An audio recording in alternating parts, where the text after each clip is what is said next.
Much love and respect, everybody. Welcome back. Want to get into a couple quick stories.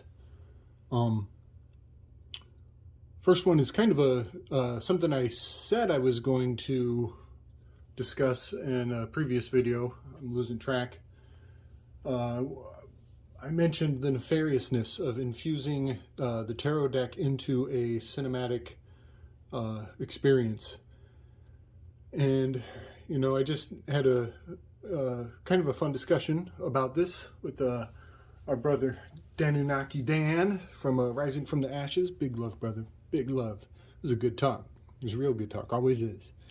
And, you know, we discussed the topic of, is this nefarious? You know, are they seeding our consciousness with these, you know, ascended truths, you know, to preserve the depth of the consistency of the mythology, and knowing that we would eventually figure it all out?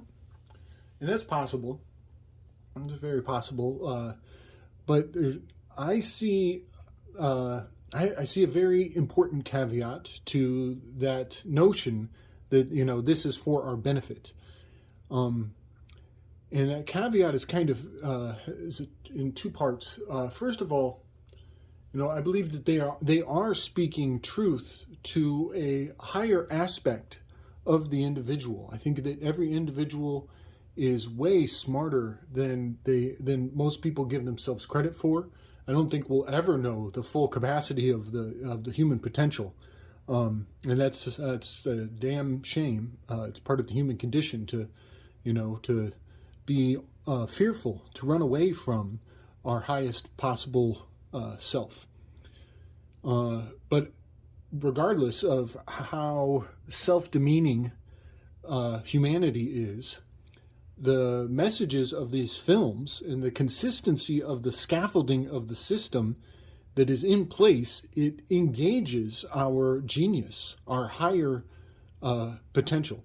You know, people kind of get a little iffy around the word when you change the word genius to daemon. You know, it takes on a shady aspect. But that's the whole power of this Enneagram. The 9 personality aspects, that is our genius. You're a genius to be a perfectionist. It is your genius to be a giver. It is your most ascended self to be an achiever, to know that you're an achiever and to play to the strength. And it is your daemon, your potential dark side is the shadow. That's why I wrote it in black. That's why the daemon of the perfectionist is wrath.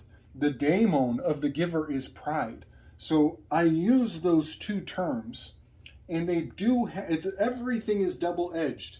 Much like the English language is polysemic, has multiple potentialities to all the words.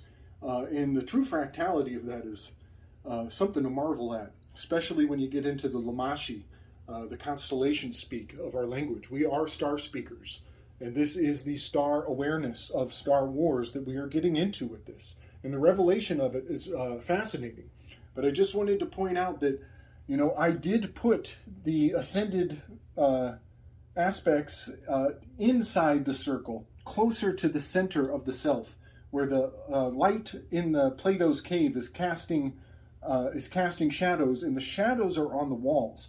The daemons are the shadows that people believe is the reality of it. But the truth of it is when you look inside, you see the light that will give you the true vision of the state of humanity. So that's why the ascended genius is on the internal. And I tried to put the shadow or the sinful aspects out on the walls of the cave.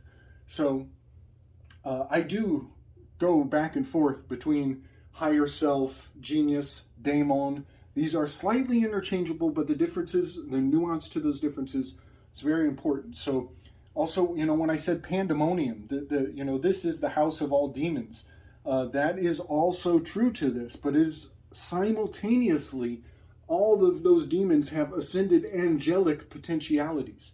And each angel and the 9 heavenly realms is a fractal reflection of the demonic infernal spirit that coincides with it. So anybody who's read, Solomon as he captures those demons and learns about their weaknesses will see that this system has been in play for millennia. We may never know how long. And what is nefarious about using this system and not disclosing to us the magic of this personality prism is that they are speaking to our ascended aspects and triggering our shadow aspects in a highly manipulative way. That's why I make these metaphors about this being the Pinocchio homunculus of the collective consciousness. And these are the strings that get pulled to steer humanity as though we were all one big machine.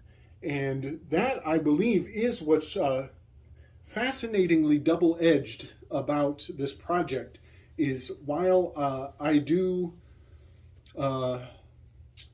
admire Carl Jung and the wisdom of that collective conscious that he has brought to light, I also see that it has been captured and very likely weaponized by the military-industrial complex that was Alan Dulles and the OSS in the beginning, and is something way different. The seeing eye of the A, the CIA, 391, 391, but it's also the triangle here, the 3 to the 9 in the triangle. So just thought I would throw all that out there. Another thing, one last disclaimer is I am not here to fucking venerate Crowley. That is not what I'm doing. I'm not here to give more credit than credit is due to Gorgon Ophiuchus. That is not my plan. I want to essentially take the wind out of the sails and reveal the mechanics of what is comes across as mysterious. I'm hoping to kind of show how the sausage is made. I don't know. There's a million metaphors we could go with. But this is not by any means an attempt at venerating these creators of culture. In fact, I want to disempower the spell is absolutely my intention. And so by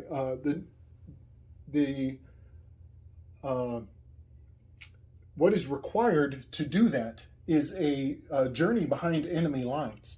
I think of this very much as staring at the eye, staring the abyss in the face, and it does look back. And I'll be blessed to make it out alive. This is very much the plans to the Death Star. And the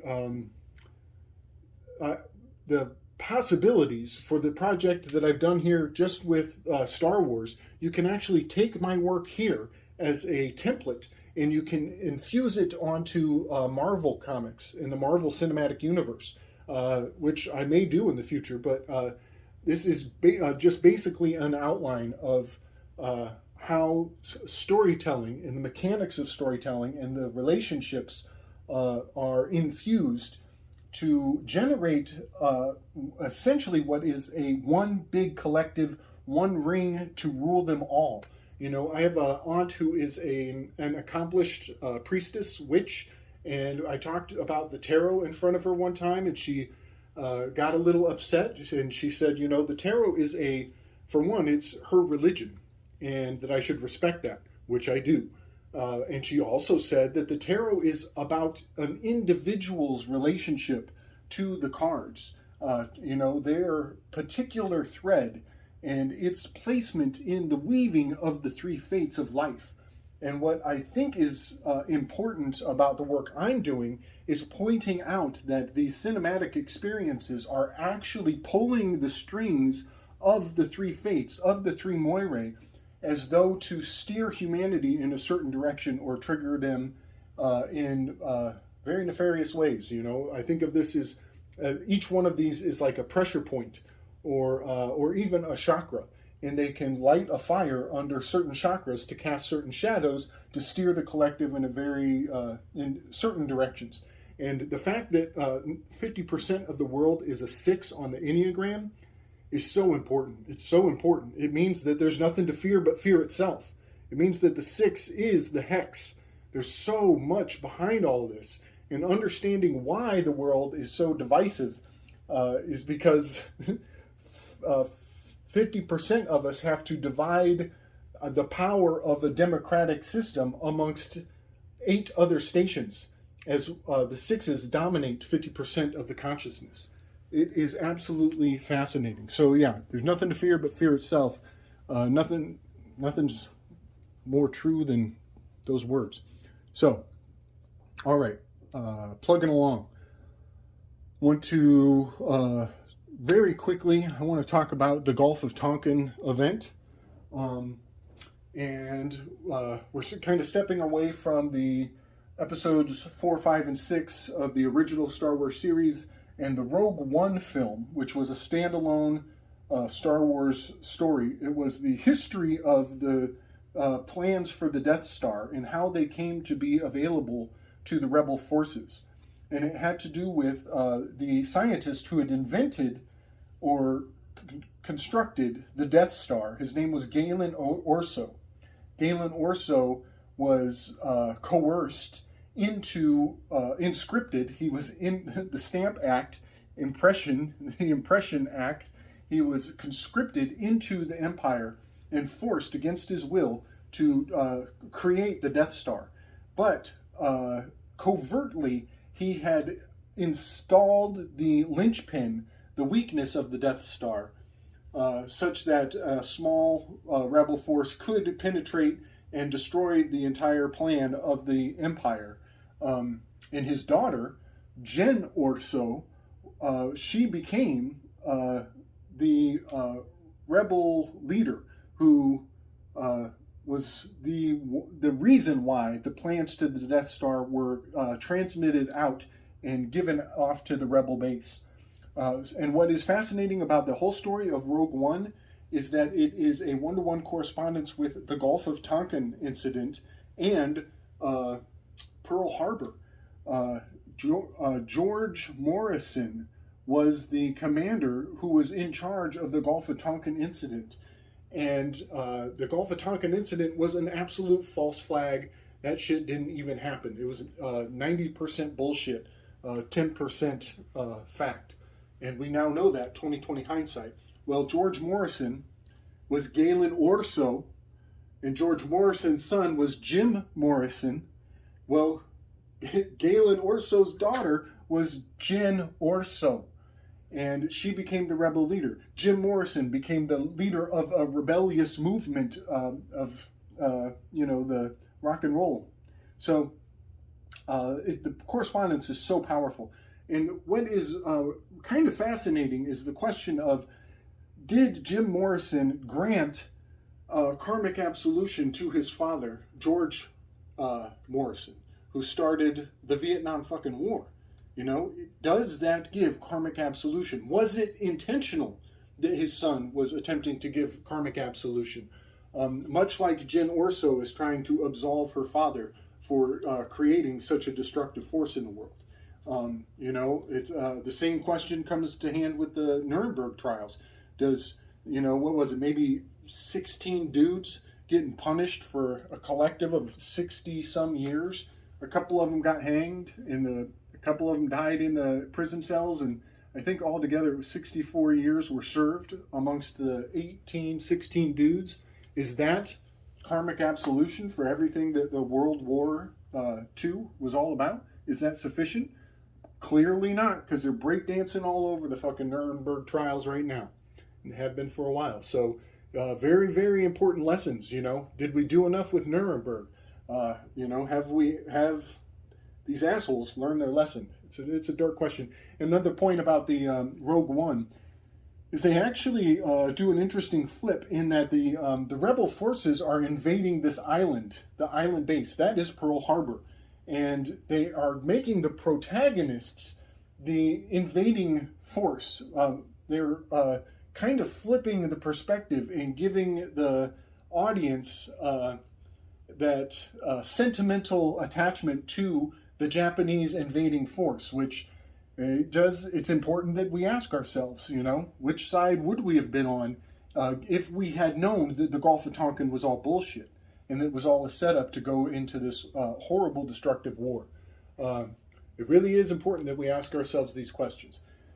So I'll bring those the graphic forward. You can see how much Jim Orso looks like Jim Morrison. She's even wearing the exact jacket that he wore in some of the more popular images of him.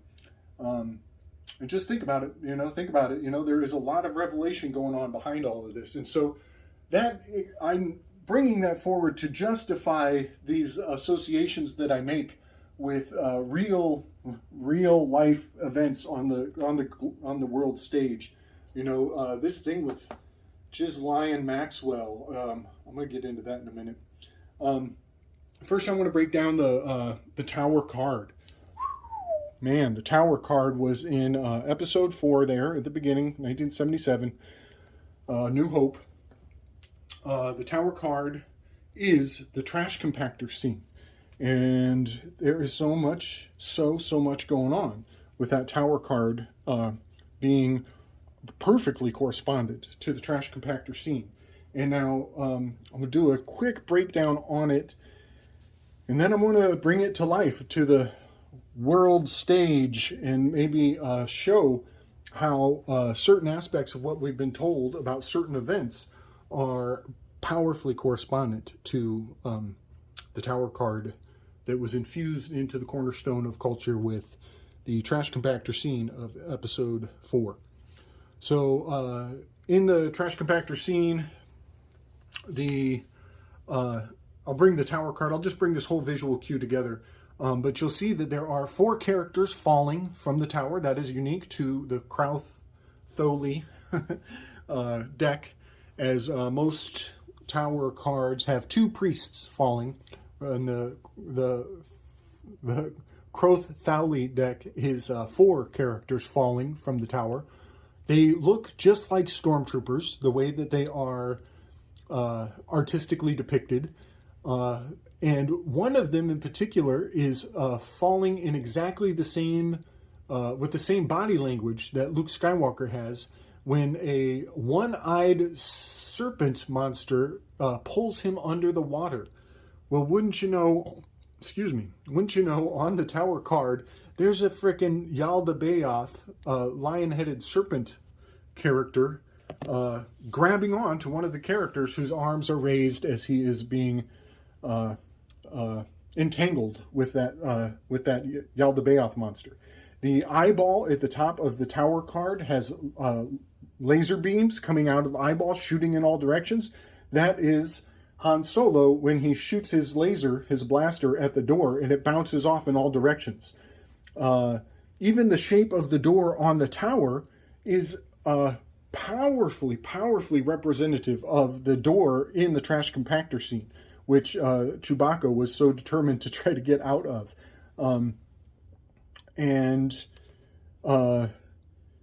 The interesting thing about Yaldabaoth, I've pointed this out before, but that lizard, lion-headed lizard, is actually just a constellation. It's in the Leo, which is the lion, there is Hydra. So you put the Hydra and you put it with the Leo, and you've got your Yaldabaoth lion-headed serpent character. Which maybe it's Abraxas. I might actually, Yaldabaoth might be one name. It also is Abraxas, which, by the way, that's Deborah Burks. Deborah Burks was Abraxas. Look at her face. Maybe I'll bring a graphic up, but she's got the lion face. She's probably from the same bloodline as Ruth Bader Ginsburg. These lion-headed, lionized characters. I think their genealogy goes back to the Hyksos Exodus, which ties into the lepers. They were actually called lepers and cast out of society, and leprosemia gives cat-like features over time. So I think in their genealogy, these lion-headed personalities, they literally have a sacred bloodline going back to the Hyksos Exodus. But when you look at old Deborah Burks, She looks like freaking just like Ruth. They've got those cat-like features, and she's wearing the scarf. I don't know what I'm trying to draw. I'll just bring a picture of that Abraxas lion-headed character is generally depicted with a serpent wrapped around it, and that is the scarf of Deborah Burks. It's also in her name. She's almost a perfect anagram. Deborah Burks is almost a perfect Abraxas. It's almost perfect. I haven't done the gematria. Maybe I'll bring that up, but yeah, Deborah Burks, Abraxas, and the lion-headed serpent creature that is attacking Luke Skywalker. It's all there. It's all there. Now, one thing that blows my mind, absolutely blows my mind, is that is a tower. That the tower card is card number 16, corresponds with sulfur. 16 is sulfur, and it also corresponds with so many other things, but I cannot fail to mention the J6. January 6th is a 1/6. That was a collapsing of a tower. And what really flips me out is when you take the January 6th events and you correspond them with the trash compactor scene, you actually get quite a few common ingredients. Princess Leia, she goes in first.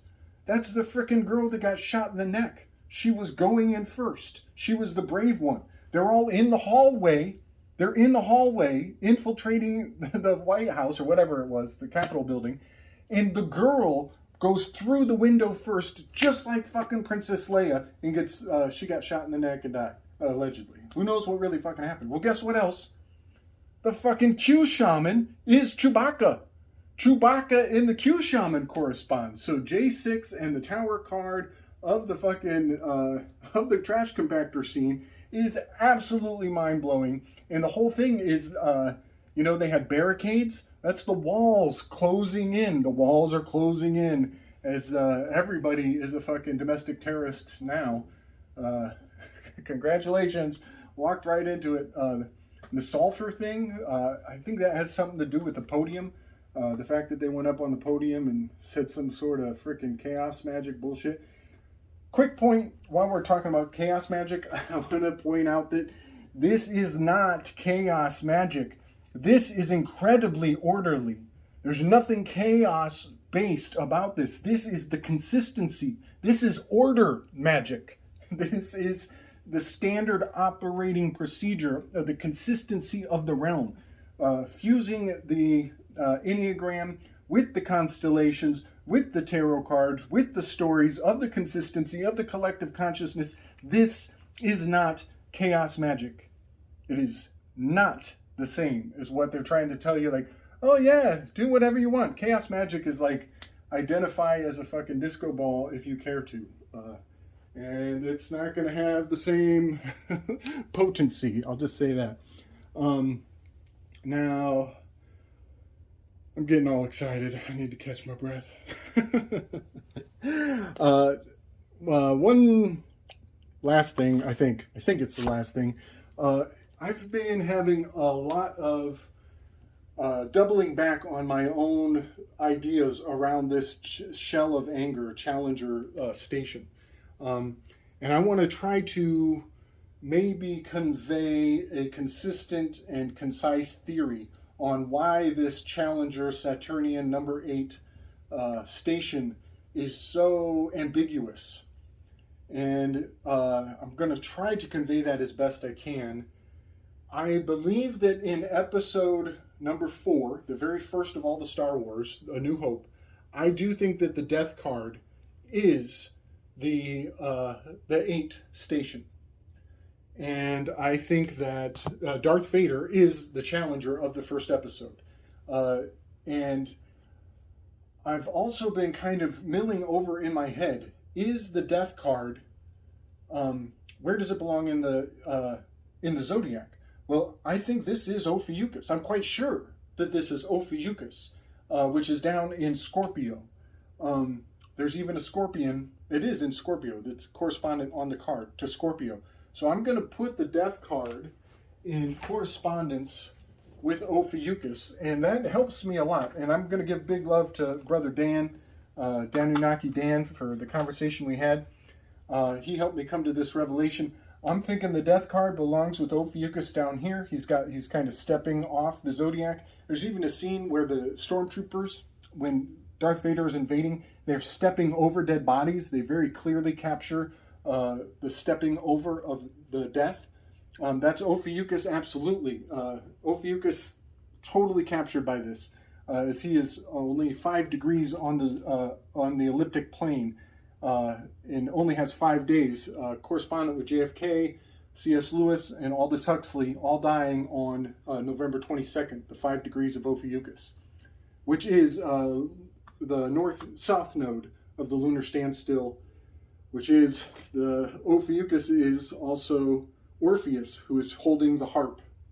So I still haven't put the harp in my zodiac here, but that south node belongs down here. South node is an anagram for Odin's house, the house of Odin. The north node is Odin throne, is an anagram for Odin throne. It's up here in Taurus, and I think Odin's throne is Orion. So I want to put the Fool card. I'm going to put the Fool card in Luke Skywalker with Orion, the hero, and I want to put Darth Vader down here with Ophiuchus, absolutely, positively, beyond a doubt. They are oppositional. Orion is Gilgamesh. Ophiuchus is Enkidu. Luke Skywalker is the hero. Darth Vader is the guy off in the wilderness, lost in the darkness of the collective consciousness of man. So I'm definitely going to put the Fool card as Orion, and I'm going to put the Death card down with Ophiuchus with Halloween. Halloween, we celebrate the death. We're in that time of year right now with the eclipse season. So wanted to clarify that Darth Vader gets the Challenger position in the episode, whatever they call it, episode 4, A New Hope. Now, I have the Lust card in here because the shadow of the Challenger is Lust, and I have Jizz Lane, the Jizz Lion, who has the red scarf, by the way, which is the hanging implement from many, many, many high-profile deaths. Very, very powerful correspondence going on there, even with old Epstein and his non-death in prison. Well, guess what? Boom. Episode 5, Jeffrey Epstein steps on the scene. He is Boba Fett. We've already established Epstein is Boba Fett. I'm going to bring a graphic forward. It's going to blow my fucking mind. It's still blowing my mind. This whole fucking thing is blowing my mind. I don't even know. I'm way, way over my head, folks. But I'm having a good time with it. It's quite rewarding. This is the adjustment card. You will very easily see what I'm seeing here. This is the Boba Fett, the character of Boba Fett. He's got this crazy sword on his shoulder. The sword he's part of the secret society of assassins and whatever. And that sword has the exact likeness of the sword of this adjustment card. Even the little missile bazooka over his shoulder has the same shape of this diamond that the adjustment card is emulating. Having Epstein become a debacle of the justice system, all of this is correspondent with my theory that when Crowley flipped the justice card, which he changed it to adjustment, when he flipped adjustment and the Leo, lion, when he flipped them, this is all building up a desire in the collective to enter the United States into the one world court system in the 9th District of New York, where they collapse the towers. One of these somewhere, where is it? Let's see, this one is 11. The Lust card is 11. And this is actually card number 8. But there's something really fascinating going on with the old Epstein and the Ghislaine Maxwell. Now, I'm going to collapse this Epstein, which was episode 5. Empire Strikes Back was Epstein with Boba Fett. In the exit scene of Epstein, as he's being pulled out on a stretcher, his body's pulled out on a stretcher with the armored guard pushing the stretcher. The armored guard looks just like Boba Fett. It's so next level. And then he goes flying away on his Lolita Express. Well, Boba Fett's little ship that he flew was called the Slaver. And there's probably some decode to this between Slaver and Lolita. Yeah, there's probably something there. I'm not going to go there. So next we go into Return of the Jedi, and in Return of the Jedi, something fascinating happens. Remember, Princess Leia, she's the only female, so she has to adapt and adjust and play all the female roles. Well, Princess Leia, when she chokes out Jabba the Hutt, it is absolutely, absolutely a representation of this lust card. With the Whore of Babylon strangling the lion. I'll bring the visuals, it'll all make sense. But before Princess Leia gets the job, this Aeon card is flashed because the female entertainment that Jabba has before Princess Leia gets captured, she is powerfully overlaid onto this Aeon card. I'll bring up the graphics, it'll all make sense. They even do a very intentional capture with the camera where they show her feet standing on a trap door before the trap door throws her down into the pit. She gets eaten by the monster.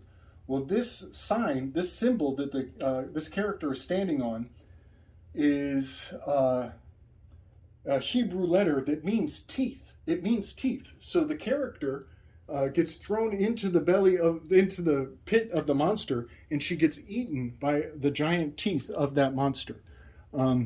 So many aspects of these cards are kept alive and injected into the minds of children, and then brought back to life with the mythology of the world stage that we are told are real life events. I'm less and less sure that these real life events are something that we should even emotionally invest in whatsoever. I think that ambivalence is the real fucking cure. Ambivalence is the vaccine. We should all be overdosing on ambivalence. So I think that's all I wanted to say. Check my little notes here. Yeah, that's about all. I'm going to bring a lot of graphics forward to kind of prove my words and show my perspective. Try to make my case known. This was a real minor detail. This was Docking Bay 94 in A New Hope, when Han Solo is telling Obi-Wan Kenobi, meet me at Docking Bay 94. Obi-Wan Kenobi repeats it back to him, Docking Bay 94. They say it twice. Whenever they double speak, there are codes in play. And what is wildly remarkable is that happens at 49 and 24 seconds is the actual timestamp of when that happens. So it's a reversal. He repeats it back to him. And I think that is a cue because the next line is Han Solo points up at the bar where the bartender is telling the stormtroopers and pointing at the camera, breaking the fourth wall, pointing at the camera.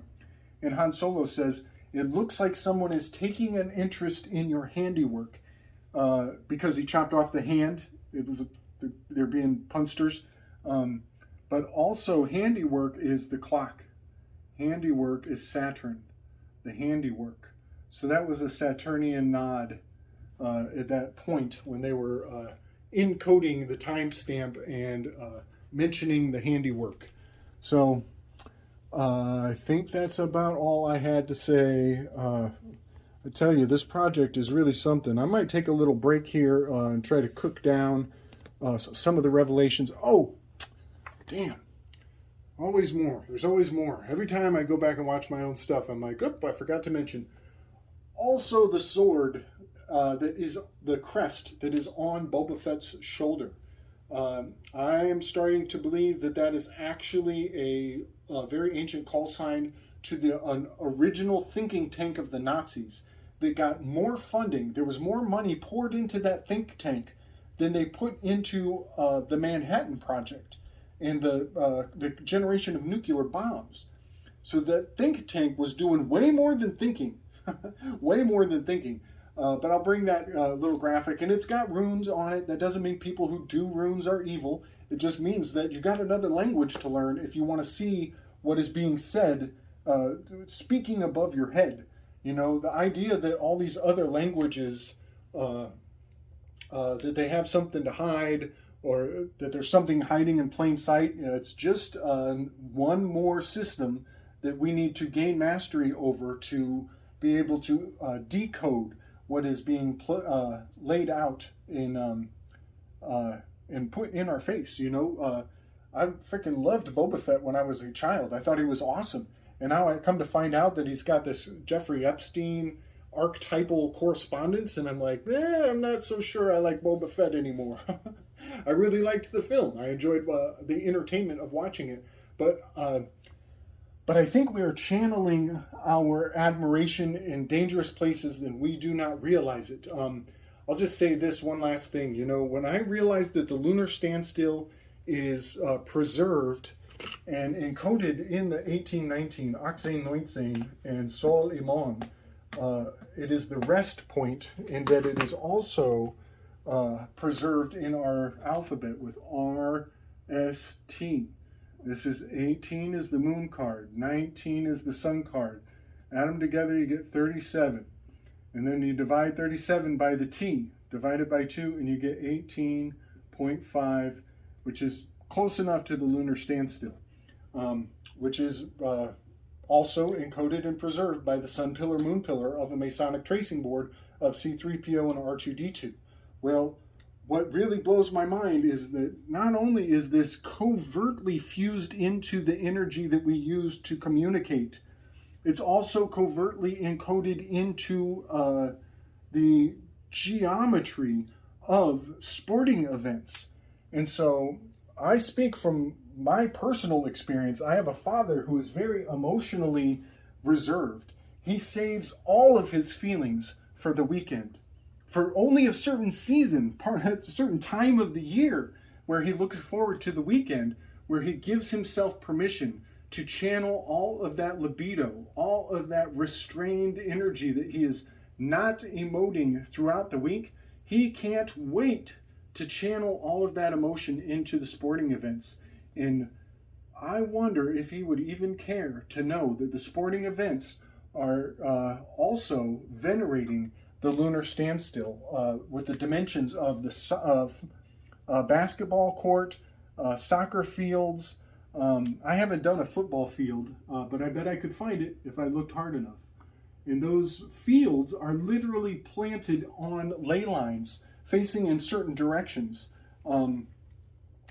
lined with the sun and the wind and the weather, so that when they're flipping the coin in the beginning to decide who's going to be on which side first, it's actually all battle strategy to determine who's going to have the sun in their eyes at the beginning, who's going to have the sun in their eyes, who's going to have the wind in their favor when they kick. All of those things are boiled down by the coaches so that the aleph